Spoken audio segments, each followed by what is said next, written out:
আসসালামু আলাইকুম। পৃথিবীর আয়না ইউটিউব চ্যানেলে আপনাদের স্বাগত। আমরা হযরত আলী রাদিয়াল্লাহু তাআলা আনহু এর জীবনে ঘটে যাওয়া কিছু সত্য ঘটনা বর্ণনা করছিলাম। আজকে এর 15তম পর্ব। ইয়ামান থেকে এক লোক আমিরুল মুমিনিন ওমর বিন খাত্তাব রাদিয়াল্লাহু তাআলা আনহু এর কাছে আসলো। সে তাকে বলল, আমিরুল মুমিনিন, আপনারা কি তারিখের ভিত্তিতে ঘটনাগুলো লিখে রাখেন না? অমুক মাসে অমুক ঘটনা ঘটেছে বা অমুক নির্দেশ জারি করা হয়েছে। ওমর রাদিয়াল্লাহু তাআলা আনহু বললেন, না। এরপর লোকটি ফিরে চলে গেল, কিন্তু বিষয়টি ওমর রাদিয়াল্লাহু তাআলা আনহু এর চিন্তায় ঘুরপাক খাচ্ছিল। তিনি ব্যাপারটি নিয়ে গভীরভাবে চিন্তা করে দেখলেন। অবশেষে তিনি একটি সন চালু করার প্রয়োজন মনে করলেন। আর এ কারণে তিনি মুহাজির ও আনসারদেরকে এক জায়গায় একত্রিত করলেন। তারা সকলে একত্রিত হয়ে বসার পর তিনি তাদেরকে জিজ্ঞেস করলেন, আমরা কোন সময় থেকে সনভিত্তিক ইতিহাস লেখা শুরু করব? তার এই প্রশ্নে অনেকক্ষণ পর্যন্ত সকলে চুপ করে রইল। এরপর একজন বলল, রাসূল সাল্লাল্লাহু আলাইহি সাল্লাম এর ইন্তেকাল থেকে। আবার কেউ বলল, রাসূল সাল্লাল্লাহু আলাইহি সাল্লাম এর নবুয়ত প্রাপ্তির সময় থেকে। তখন আলী রাদিয়াল্লাহু তাআলা আনহু আওয়াজ উঁচু করে বললেন, আমিরুল মুমিনিন, রাসূল সাল্লাল্লাহু আলাইহি সাল্লাম যেদিন শিরকের ভূমি থেকে বের হয়ে এসেছিলেন সেদিন থেকে আমরা ইতিহাস লেখা শুরু করব।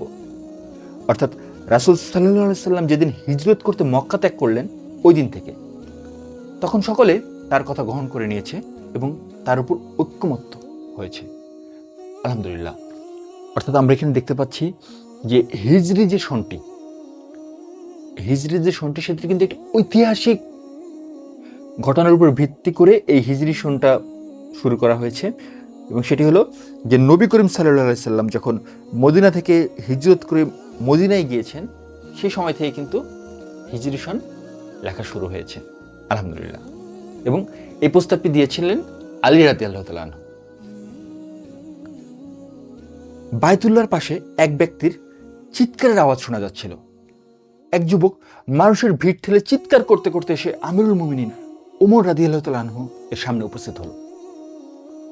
তখন সে ধোঁকাবাজদের মতো অভিনয় করে বলল, আমিরুল মুমিনিন, আলী বিন আবু তালিব থেকে আমার অধিকার আদায় করে দিন। ওমর রাদিয়াল্লাহু তাআলা আনহু বললেন, তার কি হয়েছে? সে বলল, সে আমার চোখে থাপ্পড় মেরেছে। ওমর রাদিয়াল্লাহু তাআলা আনহু তখন সেই স্থানে দাঁড়িয়েছিলেন। এমন সময় আলী রাদিয়াল্লাহু তাআলা আনহু সেখান দিয়ে যেতে লাগলেন। তখন ওমর রাদিয়াল্লাহু তাআলা আনহু আলী রাদিয়াল্লাহু তাআলা আনহুকে বললেন, হাসানের বাবা, তুমি কি এর চোখে থাপ্পড় মেরেছ? তিনি বললেন, হ্যাঁ আমিরুল মুমিনিন। ওমর রাদিয়াল্লাহু তাআলা আনহু বললেন, কেন? তিনি বললেন, আমি তাকে দেখেছি সে তাওয়াফের সময় মুমিনদের গোপন অঙ্গসমূহের দিকে দৃষ্টি দিচ্ছে। ওমর রাদিয়াল্লাহু তাআলা আনহু বললেন, হাসানের বাবা, তুমি ভালো করেছো। অর্থাৎ এখান থেকে কিন্তু আমরা একটি বিষয় শিখতে পারি। সেটি হলো যে কেউ একজন এসে আমার কাছে একটি অভিযোগ দিল আর আমি সাথে সাথে সেইটার উপর ভিত্তি করে যে রায় দিয়ে দিব তা কিন্তু না। এক্ষেত্রে দ্বিতীয় পক্ষ যে রয়েছে তার সাথেও কিন্তু কথা বলা জরুরি। তাহলে কি হবে? একটি সঠিক সিদ্ধান্ত পাওয়া যাবে, একটি ভালো সিদ্ধান্ত আসবে সেই বিষয়ে। তো আমরা এই ঘটনা থেকে এমনটাই দেখতে পাচ্ছি। খুব আগ্রহের সাথে লোকজন ওমর রাদিয়াল্লাহু তাআলা আনহু এর মজলিসে বসে তার উপদেশ শুনছিল। তখন তিনি বললেন, আলীকে স্বতন্ত্র এমন 3টি জিনিস দেওয়া হলো, তার থেকে একটি পাওয়াও আমার কাছে সকল নিয়ামত থেকে উত্তম। মানুষ আগ্রহের সাথে বলল, হে আমিরুল মুমিনিন, সেগুলো কি কি?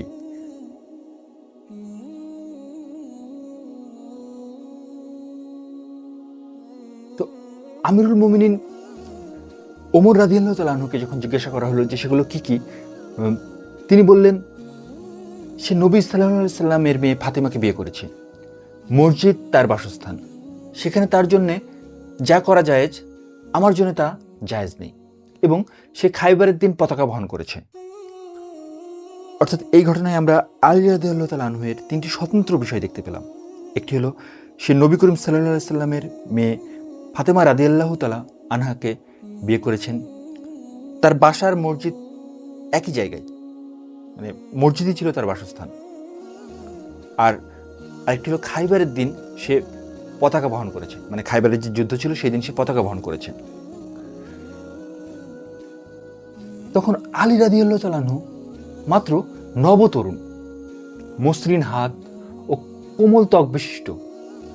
রাসূল সাল্লাল্লাহু আলাইহি সাল্লাম যখন তাকে ইমানের উদ্দেশ্যে পাঠালেন তখন তিনি মাত্র জীবনের 24 বছর অতিক্রম করেছেন।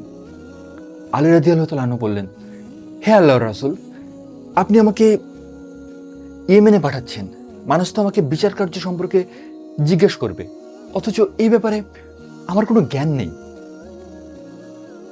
তার কথা শুনে নবী সাল্লাল্লাহু আলাইহি সাল্লাম মৃদু হেসে স্নেহের সাথে বললেন, আমার কাছে আসো। তিনি যার কাছে আসলেন, নবী সাল্লাল্লাহু আলাইহি সাল্লাম তার বুকে নিজ পবিত্র হাত দ্বারা মৃদু আঘাত করলেন। তারপর নবী সাল্লাল্লাহু আলাইহি সাল্লাম বললেন, আল্লাহ, তুমি তার জিহ্বা দৃঢ় করো এবং তার অন্তরকে হেদায়েত দাও। আলী, যখন তোমার সামনে দুই পক্ষ বিচার প্রার্থী বসবে, মানে আল্লাহর কাছে এই দোয়া করার পরে নবী সাল্লাল্লাহু আলাইহি সাল্লাম আলী রাদিয়াল্লাহু তাআলা আনহুকে বলছেন যে, আলী, যখন তোমার সামনে দুই পক্ষ বিচার প্রার্থী বসবে তখন তুমি তাদের প্রথম পক্ষ থেকে যেভাবে অভিযোগ শুনেছো, দ্বিতীয় পক্ষ থেকেও তেমন না শোনা পর্যন্ত বিচার শুরু করবে না। যখন তুমি দুই পক্ষের কথা শুনে বিচার করবে তখন তোমার কাছে বিষয়টি স্পষ্ট হয়ে যাবে। আলী রাদিয়াল্লাহু তাআলা আনহু বলেন, সে সত্তার শপথ যিনি বীজ সৃষ্টি করেছেন প্রাণী, এরপর থেকে কখনো আমি দুই ব্যক্তির মাঝে ফয়সালা করতে সন্দিহান হইনি। খুবই চমৎকার এবং শিক্ষণীয় একটি ঘটনা যে এখানে আলী রাদিয়াল্লাহু তাআলা আনহুকে নবী করিম সাল্লাল্লাহু আলাইহি সাল্লাম একটি উপদেশ দিয়েছেন, কিংবা সেটাকে আমরা পরামর্শ বলতে পারি। তার আগে যদিও তিনি আল্লাহ তাআলার কাছে দোয়া করেছেন আলী রাদিয়াল্লাহু তাআলা আনহুর জন্য, তারপর আমরা এখান থেকে সেই শিক্ষণীয় বিষয়টুকু বলতে চাচ্ছি। সেটি হলো যে যদি দুই পক্ষের বিচার করতে হয় তাহলে প্রথম পক্ষের কথা যেভাবে শোনা হয়েছে পুরোপুরি, ঠিক একইভাবে দ্বিতীয় পক্ষের কথাও পুরোপুরি শুনতে হবে। দুই পক্ষের কথা শোনার পরে সে বিষয়ে ফয়সালা দিতে হবে, তাহলে আর সন্দেহ থাকবে না। এমনটা শিক্ষা আমরা এখান থেকে পাচ্ছি। এটা হতে পারে যে এই যে শিক্ষাটি, এটি সকলের জন্য প্রযোজ্য হতে পারে, যে কেউ যদি এভাবে দুই পক্ষের কথা শুনে বিচার কার্য করে তাহলে হয়তো সে সঠিক সিদ্ধান্ত দিতে পারবে। অথবা বিষয়টি এমন হতে পারে যে এই উপদেশটি শুধুমাত্র আলী রাদিয়াল্লাহু তাআলা আনহুর জন্য ছিল, কারণ তিনি কিন্তু তাকে সেই উপদেশ কিংবা সেই পরামর্শ দেওয়ার আগে আল্লাহ তাআলার কাছে দোয়া করেছিলেন যে, হে আল্লাহ, তুমি তার জিহ্বা দৃঢ় করো এবং তার অন্তরকে হেদায়েত দাও।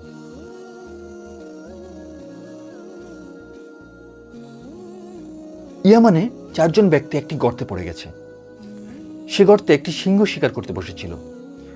যখন প্রথম লোকটি পড়ে যেতে লাগলো, সে দ্বিতীয় লোকটিকে ধরে ফেলল। দ্বিতীয় জন তৃতীয় জনকে ধরল, তৃতীয় জন চতুর্থ জনকে ধরল। এভাবে তারা 4 জনেই গর্তে পড়ে গেল। গর্তে পড়ে যাওয়ার পর সিংহ তাদের 4 জনকে আক্রমণ করে ক্ষত বিক্ষত করে শেষ করে দিল। তখন সে 4 জনের অভিভাবকরা বিষয়টি নিয়ে তুমুল ঝগড়া শুরু করলো, এমনকি তাদের মধ্যে যুদ্ধ লেগে যাওয়ার উপক্রম হলো। তখন আলী রাদিয়াল্লাহু তাআলা আনহু বললেন, আমি তোমাদের মাঝে সমাধান করে দিব, যদি তোমরা আমার বিচারে রাজি থাকো তবে তাই হবে, আর না হয় আমি তোমাদের থেকে কিছু সংখ্যক লোককে রাসূল সাল্লাল্লাহু আলাইহি সাল্লামের কাছে পাঠাবো, তখন তিনি তোমাদের মাঝে সমাধান করে দিবেন। এরপর তিনি বিচারের সমাধান দিয়ে বললেন, যারা এই গর্তটি করেছে তোমরা তাদের থেকে দিয়াত হিসাবে 1/4, 1/3, অর্ধেক ও পূর্ণ একজনের রক্তপণ গ্রহণ করো। দিয়াত অর্থ রক্তপণ। সুতরাং যে প্রথমে গর্তে পড়েছে তার অভিভাবকরা 1/4 পাবে, কেননা সে দ্বিতীয় জনকে গর্তে ফেলেছে। এরপর দ্বিতীয় ব্যক্তির অভিভাবকরা 1/3 পাবে, কেননা সে তার পরের ব্যক্তিকে ফেলেছে। এরপর তৃতীয় ব্যক্তির অভিভাবকরা অর্ধেক পাবে, কেননা সে চতুর্থ ব্যক্তিকে ফেলেছে। আর চতুর্থ ব্যক্তির অভিভাবকরা পূর্ণ একজনের রক্তপণ পাবে। কিন্তু তারা তার এই বিচার মানতে অস্বীকার করল। তাই তারা রাসূল সাল্লাল্লাহু আলাইহি সাল্লামের কাছে এই বিচার নিয়ে আসলো। তারা রাসূল সাল্লাল্লাহু আলাইহি সাল্লামের কাছে বিচারটি পেশ করলো এবং আলী রাদিয়াল্লাহু তাআলা আনহু এর দেওয়া রায়টি বর্ণনা করে শোনালো।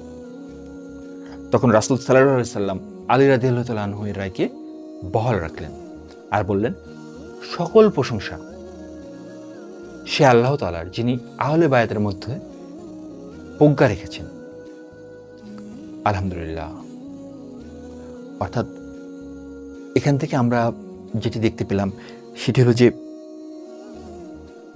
আলী রাদিয়াল্লাহু তাআলা আনহু ওনার কিন্তু বিচারিক জ্ঞান ছিল, উনি কিন্তু বিচার করতে পারতেন। দেখুন এই যে ঘটনাটি, এটি কিন্তু একটি মানে কোনো সাধারণ কোনো ঘটনা না। কিন্তু দেখুন কে একজন গর্ত করে গেছে, সেই গর্তের ভিতর সিংহ যে বসেছিল সেটাও কিন্তু জানার কথা না, কিন্তু সেখানে একে একে 4 জন ব্যক্তি সেই গর্তে পড়ে গেছে এবং তারা সেখানে মানে নিহত হয়েছে। যে প্রথম ব্যক্তি যখন পড়ে যেতে নিয়েছে তখন সে দ্বিতীয় ব্যক্তিকে ধরে ফেলেছে, দ্বিতীয় ব্যক্তি পড়ে গেছে, তৃতীয় ব্যক্তি আবার তৃতীয় ব্যক্তিকে ধরেছে, সেই তৃতীয় ব্যক্তি চতুর্থ ব্যক্তিকে ধরেছে, এইভাবে 4 জন ব্যক্তি সেই গর্তের ভিতর পড়ে গেছে। তো দেখুন এই যে গর্তের ভিতর পড়ে গেল, এর উপর ভিত্তি করে বিচার করা, এটা এটা কঠিন কাজ না?